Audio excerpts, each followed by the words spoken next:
부모 상담의 기본 원리에 대해서 다루도록 하겠습니다.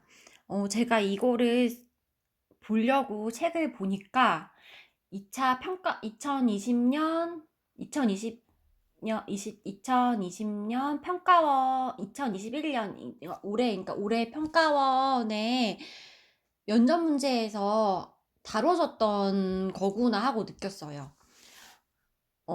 실제로 뭐 기본 원리에 대해서 말하라고 나오진 않았는데 학부모와 상담시에 교사가 잘못된 교사의 태도와 교사가 갖추어야 할 인성적 자질에 대해서 논하라고 하는데 이 기본 원리를 제가 분명히 알았더라면 당황하지 않고 말했을 수 있겠다라는 생각이 듭니다.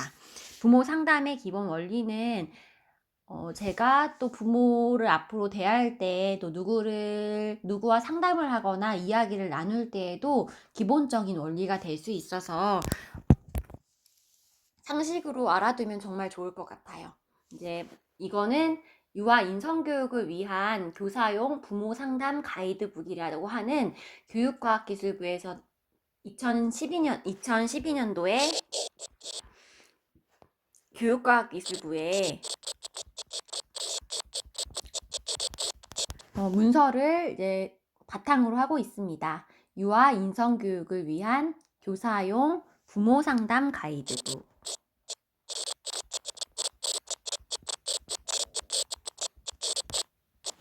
자, 그러면 유아 인성교육을 위한 부모 상담의 기본 원리를 살펴보면 첫 번째 원리, 마음 읽기. 부모가 궁금해하는 것에 대해서 눈으로 확인할 수 있도록 하는 것이 정말 중요하다고 해요. 눈으로. 유아교육기관의 시설 및 주변 환경, 교육 방침과 목표, 행사, 특별활동 등 부모가 궁금해하는 것이 무엇인지 파악하고 구체적으로 알려줄 필요가 있다고 해요. 또 상담에 임하는 부모의 정서와 마음에 대해서 이해해 줄 필요가 있어요.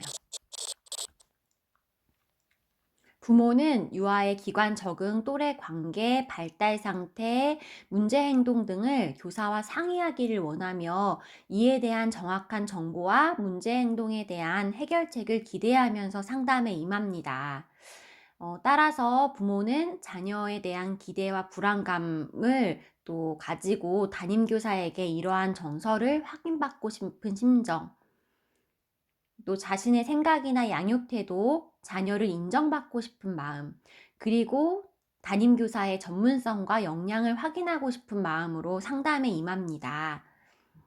그래서 교사는 부모가 자녀의 문제를 인식하고 있지만 한편으로는 인정하고 싶지 않은 이중적인 마음이 있음을 이해해야 한다고 합니다.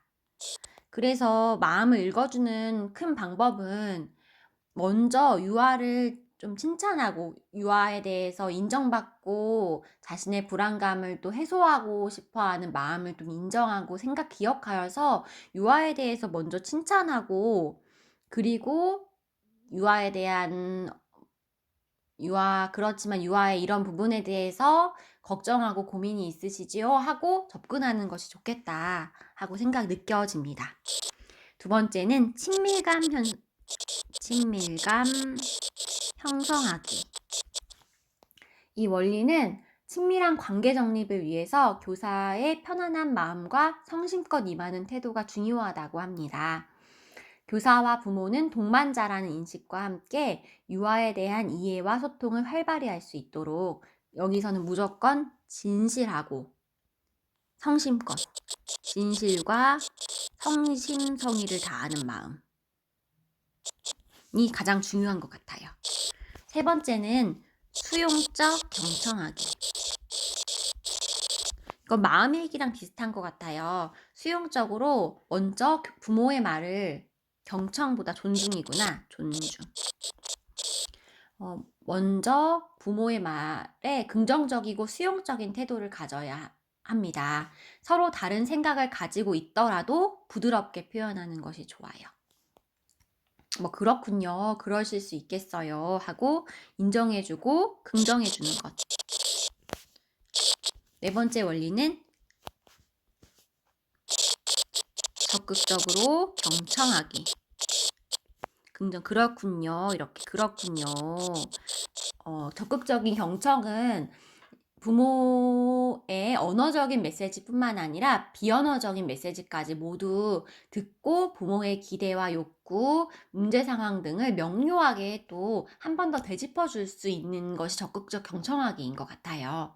그래서 교사의 편견이 없는지 먼저 돌아보고 개인적인 가치관 및 신념의 차이 등의 영향을 받지 않도록 주의를 해야 합니다. 한번 부모의 의견을 한 번 더 확인해 주는 것이 적극적 경청이라고도 할 수 있을 것 같아요. 다섯 번째는 공감적인 이해하기.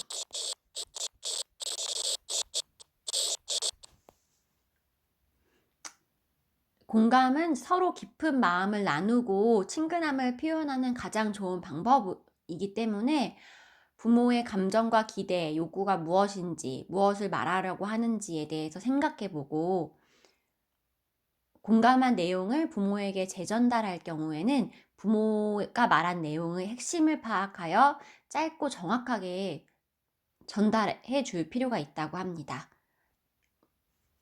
조금 비슷한 것 같아요. 적극적인 경청도 잘 듣는 것. 이거는 언어적,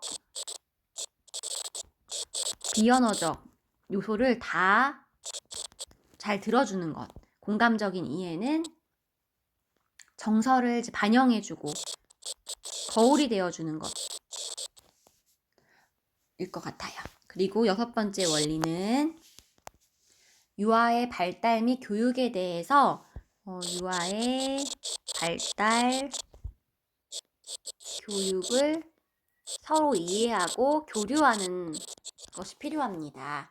그래서 유아의 적응에 대해서 이해를 돕기 위해서는 이때 관찰, 일지, 행동, 발달, 기록부, 포트폴리오, 사진, 생활기록부 등등등 다양한 자료를 준비하고 유아의 발달에 유익한 정보를 나누는 것이 필요합니다.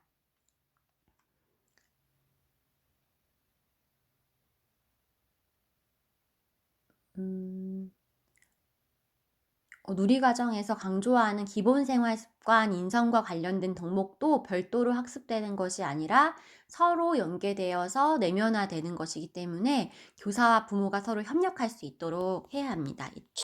여기에서 특별히 인성이나 기본생활습관에 대한 공통된 이해를 갖는 것이 필요한 것 같아요.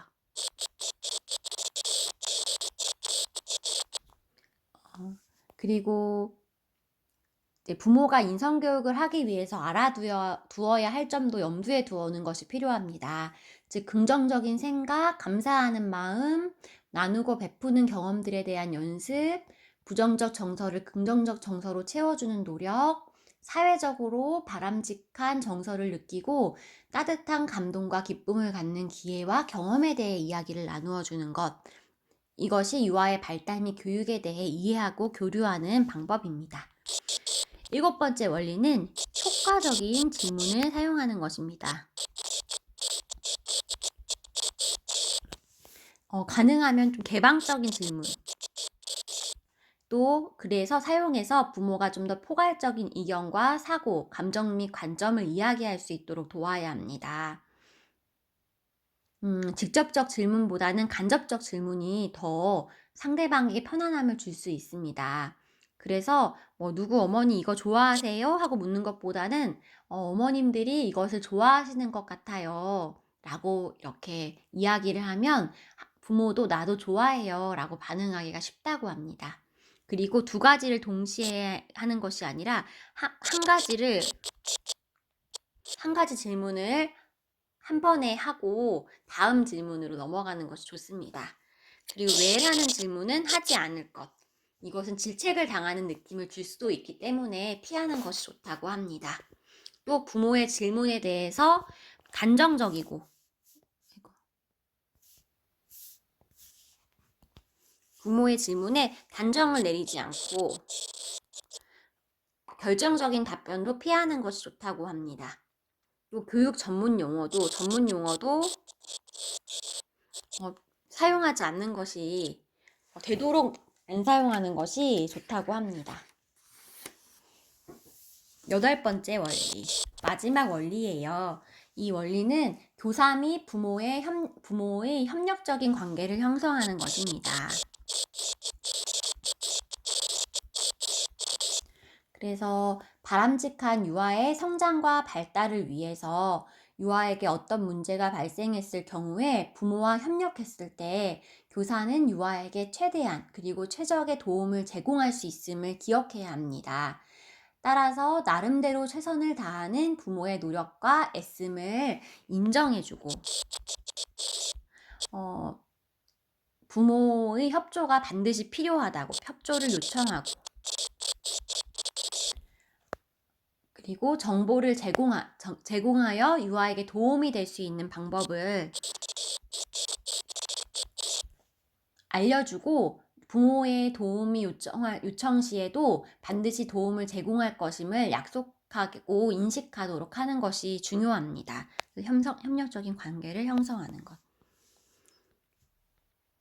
이거는 부모 상담의 기본 원리는 시험 문제에 나올 경우는 별로 없지만 잘못된 경우에 왜 잘못됐는지를 이야기할 수 있는 근거가 될 수 있는 것 같아요. 또한 부모와 어떻게 관계를 맺어야 할지에 대한 기본 자료가 되기 때문에 2012년도에 나온 교육과학기술부에서 나온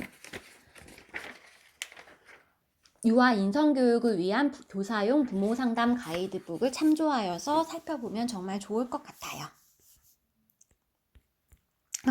다시 한번 보면 마음 읽기, 친밀감 형성하기, 수용적 존중, 적극적 경청, 공감적 이해, 유아의 발달과 교육을 이해하고 교류, 효과적인 질문 사용, 협력적인 관계 형성.